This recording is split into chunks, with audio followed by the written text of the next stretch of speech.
সম্মানিত বিচারককে অসংখ্য ধন্যবাদ আমাকে এই বক্তব্য প্রদানের সুযোগ করে দেওয়ার জন্য।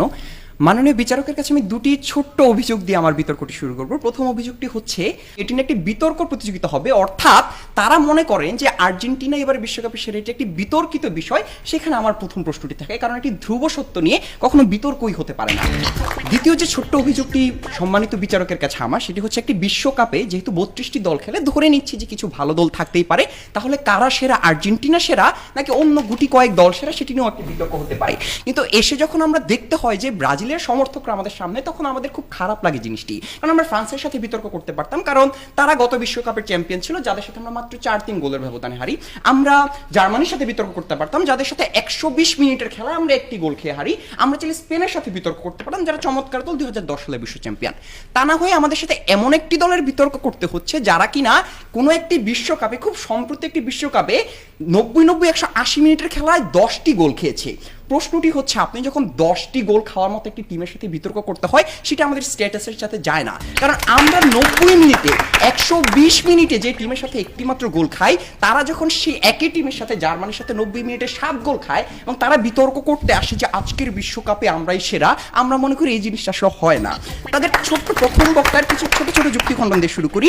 দেখুন, আজকের যে বিতর্কটি হচ্ছে আপনাদের সাথে আমাদের বিষয়টি ছিল এবারের বিশ্বকাপে আমরাই সেরা।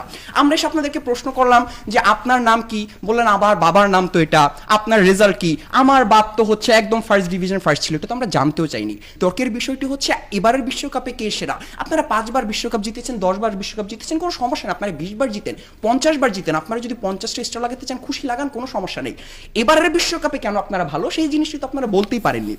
আমরা দেখাবো যে কেন আর্জেন্টিনা এবারে বিশ্বকাপে সবচেয়ে বেশি পরিমাণে দাবিদার। তাদের প্রথম বক্তা এসে বললেন অনেকের কথা, তিনি বলেন যে বলিভিয়ার সাথে 6 গোল খেয়েছে নাকি আর্জেন্টিনা, সেটা নিয়ে নাকি আমাদের লজ্জা পাওয়া উচিত। প্রশ্নটি হচ্ছে, বলিভিয়ার সাথে আমরা একটি বিশ্বকাপের সেমিফাইনালে গিয়ে গোল খেয়ে নি, যখন সারা পৃথিবীর মানুষ সবাই আর্জেন্টিনার এই ধরনের অপমান দেখেছে। একটি ছোট গল্প বলি সম্মানিত বিচারককে এ ব্যাপারে, যে একটি ছেলে দৌড়াতে দৌড়াতে যাচ্ছে বাসায়, জিজ্ঞেস করলো যে কিরে দৌড়াচ্ছিস কেন, বাসায় যাচ্ছে সমস্যা কি? বললো আর বলবেন না, বারজারে ধরে আমার বাবাকে দেখলাম জুতা পিটা করছে, আমি কোনো মতে মান সম্মানটা নিয়ে চলে এসেছি।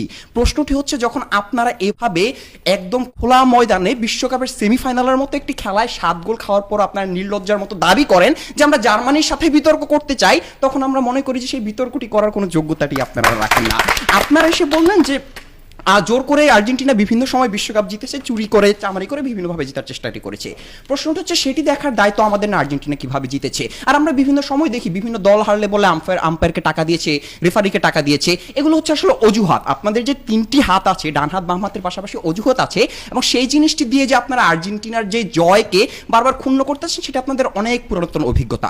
কিছুদিন আগেই তো আপনাদেরকে কোপা আমেরিকা আপনাদের ঘরের মাঠে গিয়ে যেভাবে হারিয়ে দিয়ে আসলাম, আপনাদের মার্কানা স্টেডিয়ামের যে 70 বছর আপনারা কোনো ধরনের ফাইনাল হারেননি, সেই রেকর্ডটিকে পর্যন্ত আমরা ভেঙে দিয়ে আসলাম। তারপরেও আর্জেন্টিনার সাথে ব্রাজিল কিভাবে তুলনা দেয়, সেটি হচ্ছে প্রশ্ন থেকে যায়। মাননীয় বিচারক, আমি যখন খুব ছোট ছিলাম, আমার বয়স তখন 2006 সালে, ক্লাস 3-তে আমি পড়ি। তখন যখন আমি ক্লাস 3-তে পড়ি, তখন আমি প্রথমে একটি শব্দ শুনি যে মিশন হেক্সা। আমি তো ছোট ছেলে, বুঝলাম না মিশন হেক্সা জিনিসটা কি। সেই বছর আমার আর মিশন হেক্সা শব্দটার মানে যাওয়া হলো না। তারপরে 4 বছর পর 2010 সালে যখন আমি ক্লাস 7-এ পড়ি, আমি আবারও শুনলাম এবার তো মিশন হেক্সাটা হবেই। আমি আবারও আমার সরল মনে প্রশ্ন জাগলো, মিশন হেক্সাটা কি হতে পারে। সেই প্রশ্নের উত্তর আমি সেই 2010 সালেও পাইনি। 2014 সালে যখন আমি ক্লাস 10-এ নতুন এসএসসি পরীক্ষা দেই, আবারও শুনতে পাই নতুন সরগোল যে এবার মিশন হেক্সা কিন্তু ঘরে আসছে। আমার আবারও প্রশ্ন, মিশন হেক্সাটা কি? কোনো উত্তর নেই। 2018 সালের বিশ্বকাপের আগে যখন আমি সেই ক্লাস 3-তে পড়া ছোট্ট আমি যখন মিশন হেক্সা শুনেছিলাম, সেই আমি যখন কলেজে গিয়ে সায়েন্স নেওয়ার পর জানতে পারি যে হেক্সা হচ্ছে 6, আমি যখন জৈব রসায়নের শব্দটি পড়ি, তখন বুঝতে পারি আচ্ছা, সেই ছোটবেলা থেকে আমি তাদের 6 নাম্বার বিশ্বকাপের কথাই শুনে আসছি। কিন্তু সেই বিশ্বকাপ দেখতে দেখতে আমি আজকে বিশ্ববিদ্যালয়ের ছাত্র, মাস্টার্স করে বিতর্ক করছি, কিন্তু সেই মিশন হেক্সা আমার দেখা হয়নি। আজকে 2022 সালে এসেও যখন তারা বারবার করে মিশন হেক্সার কথা বলেন, আমার সম্ভাব্য, আমার সামনে পিএইচডি শেষ হয়ে যাবে, আমার ক্যারিয়ার শেষ হয়ে যাবে, তারপরও হয়তো বা সেই বুড়ো বয়সে একটি অনুরোধ থাকবে, আমি মৃত্যুর আগে আপনাদের মিশন হেক্সার সফলতাটি দেখে যেতে চাই। কারণ যে ছোটবেলা থেকে যে মিশন হেক্সা আমার নিজেরই স্বপ্ন, মাননীয় সম্মানিত বিচারক, আমি নিজেই স্বপ্ন দেখে একদিন আমি মিশন হেক্সা দেখবো, দেখে মৃত্যুবরণ করব, এবং আমার কবরে বড় করে লেখা থাকবে যে কামরুল ইসলাম মারা গিয়েছিল মিশন হেক্সা দেখার পরেই। তার সেই আনন্দস্ফূর কারণে আজকে তার মৃত্যুতে আমি আমি চাই এমন একটি পৃথিবীতে এমন একটি পরিস্থিতিতে মারা যেতে যেখানে আমি দেখতে পাবো ব্রাজিল একদিন মিশন হেক্সা জয়লাভ করেছে।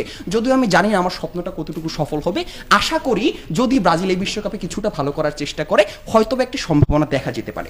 বিতর্কের বিষয়ে আসি যে আপনি যদি দলের খেলোয়াড়দের দিকে তাকান, আপনাদের অনেক ভালো ভালো খেলোয়াড় আছে, নেইমারের কথা বললেন আপনারা, আপনাদের আরো অনেক ভালো ভালো এলিসনের কথা বললেন, অনেক ভালো ভালো খেলোয়াড় আছে। কিন্তু আমরা যদি কোপা আমেরিকার দিকে তাকে মাননীয় বিচারক তাহলে দেখতে পাই যে কিছুদিন আগে যে কোপা আমেরিকা হলো সেখানে টুর্নামেন্টের সেরা প্লেয়ার মেসি, আমার ফাইনালের সেরা খেলোয়াড় ডি মারিয়া, আমার ফাইনাল সেরা খেলোয়াড় মেসি, আমার টুর্নামেন্টের হচ্ছে গোল্ডেন গ্লাভস এমি মার্টিনেজের কাছে, যাকে প্রথম বক্তা কিনা উট পাখি বলুন, আমরা নাকি উট পাখি বলি, ভুল ধারণা, আমরা উট পাখি না তাকে বাজ পাখি বলি। উট পাখি আপনারা বলতে পারেন, আমরা আমাদের প্লেয়ারদেরকে কখনো উট পাখি বলি না। বাজ পাখির মতো যখন একটা টাই ব্রেকারে এতগুলো সেভ দেওয়ার পর একটা দলকে ফাইনালে নিয়ে যায় এবং সেই দল যখন চ্যাম্পিয়ন হয়ে ফেরত আসে তখন আমরা মনে করি যে সেই দল অবশ্যই যোগ্যতা রাখে নিজেদেরকে সবার থেকে শ্রেষ্ঠ প্রমাণ করার। একটা প্রশ্ন আছে, আপনারা তো বলছেন যে এবারের কাতার বিশ্বকাপই মেসির শেষ বিশ্বকাপ এবং সে আপনার জন্য বিশ্বকাপ নিয়ে আসবে, তো এবার কি বলবেন যে কবে মেসির এই শেষ বিশ্বকাপ আসলে হবে বা এবার কি আদৌ শেষ বিশ্বকাপ হবে? ধন্যবাদ আপনার প্রশ্নটির জন্য। ব্যাপারটি হচ্ছে আসলে কোপা আমেরিকাতে যখন মেসি আগের বার পরপর 2টা ফাইনাল হারে এবং একটা বিশ্বকাপের ফাইনালও হারে, আপনাদের ব্রাজিল তো আসলে টানা 3 বছর কখনো এই ধরনের ফাইনাল হয়তো বা করতে পারেনি, সুতরাং আপনারা জানেন না 3টা ফাইনাল 3 বছরে হারার কষ্টটা আসলে কতখানি। তো সেই কষ্ট থেকেই হোক বা সতীর্থদেরকে একটু ইন্সপায়ার করার জন্য, একটু মোটিভেট করার জন্য অবসরের কথা বললেই হোক, মেসি সেই একবার হয়তো বা নিয়েছিল, কিন্তু সেই দিন কিন্তু এখন আর আমাদের নেই যে পরপর 3টা বিশ্বকাপ ফাইনাল খেলবো বা কোপা ফাইনাল খেলার পর হারবো। এখন আমরা কোপা আমেরিকা খেলি, কোপা আমেরিকা জিতি, আমরা কোপা আমেরিকার ফাইনাল সিমার মতো টুর্নামেন্ট জিতি, সুতরাং এখন আমাদের আর ওই যে শেষ বিশ্বকাপ বা এটার পর অপশন নেবে এই ধরনের কথা আর বলার কোনো প্রয়োজন আছে বলে আমরা মনে করি না। আমরা এমনিতেই খেলবো, যেহেতু বলেই দিয়েছে শেষ বিশ্বকাপ, খেলবে, জিতবে, কাপ ঘরে নিয়ে আসবে। আমরা যদি আরো দেখি যে বর্তমানে ট্রফির কথা, আচ্ছা আমরা যদি একটু ইতিহাসের দিকে যাই যে তারা 5 বার বিশ্বকাপ জিতেছেন, খুবই ভালো কথা, 5 বারের বিশ্বকাপ চ্যাম্পিয়ন, আমরা 2 বার বিশ্বকাপ চ্যাম্পিয়ন। প্রশ্নটি হচ্ছে আমাদের এখন পর্যন্ত গত 32 বছর আমরা বড় কোনো ট্রফি জিতিনি, একটা কোপা আমেরিকা জিতেছি, আমরা মাঝে একটা ব্রেক নিয়েছিলাম। এই 32 বছরের বিরতিতেও কিন্তু আপনারা আর্জেন্টিনা সব মিলিয়ে যে পরিমাণ আন্তর্জাতিক শিরোপা আছে সেই পরিমাণ শিরোপা তারা এখনো পৌঁছাতেই পারেননি। অর্থাৎ আমরা 32 বছর বিরতি নেওয়ার পরেও যদি একটা দল আমাদের সমান শিরোপা অর্জন করতে না পারে তাহলে সেই দলটি কিভাবে, আমরা যদি এখন থেকে আবার খেলা শুরু করি ভালোভাবে এই বিশ্বকাপ দিয়ে যে কামব্যাকটি হবে, এবং সবচেয়ে গুরুত্বপূর্ণ মেসির শেষ বিশ্বকাপ, এই মুহূর্তে দলের যে উদ্দীপনা, আর্জেন্টিনা দলের যে প্লেয়ারগুলো আছে, ডেপল, দি মারিয়ার মতো, দিবালার মতো, এমি মার্টিনেজের মতো যে প্লেয়ার, তারা সবাই যদি একসাথে খেলে তাহলে কিভাবে তাদের থেকে অন্য যে কোনো দল, ব্রাজিল বা অন্য যে কোনো দল ভালো করবে সেই জিনিসটি তারা দেখিয়ে যেতে পারেননি। তাদের পুরো বিতর্কে আজকে তারা যতটা না ব্রাজিলের গুণগান করেছেন, ব্রাজিল কেন ভালো সেই জিনিসটি বলেছেন, তার তো অনেক বেশি কথা বলেছেন আর্জেন্টিনাকে নিয়ে। এ থেকেই বোঝা যায় যে তার যারা আর্জেন্টিনাকে নিয়ে কতটা ভয় থাকেন এবং আর্জেন্টিনাকে কতটা চিন্তা করেন। মাননীয় বিচারককে অসংখ্য ধন্যবাদ। বিশ্বকাপ ফুটবল যেদিন হবে আর্জেন্টিনা জিতবে, আমাদের সাথে দেখা করবেন, সবাইকে নিলে আমরা একদিন চা পানি খাবো ঢাকা বিশ্ববিদ্যালয়ের টিএসসিতে। Vamos Argentina.